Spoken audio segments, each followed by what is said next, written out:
What a performance from Hungary. Manchester City and against Arsenal. And he's done it again! Hugo Lloris is incredible! It's another penalty! Son just kept it in. How on earth has he done that? Son has scored it! Heung-min Son buries it beyond Ederson. Scored the first Premier League goal here. Has the first Champions League goal here. First opportunity now for Raheem Sterling, who takes the shot and finds the net. It's the perfect start for Manchester City, and it's the player they rely on so often on big occasions.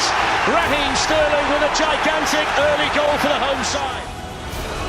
Looking for Eriksen, Son with a chance, it's in! Tottenham Hotspur have equalised pretty much straight away. And Heung-min Son, who got the winner in the first leg, has the equaliser here at the Etihad tonight. 2 goals inside 7 minutes. It's Eriksen. Son with another chance, and Son with another goal!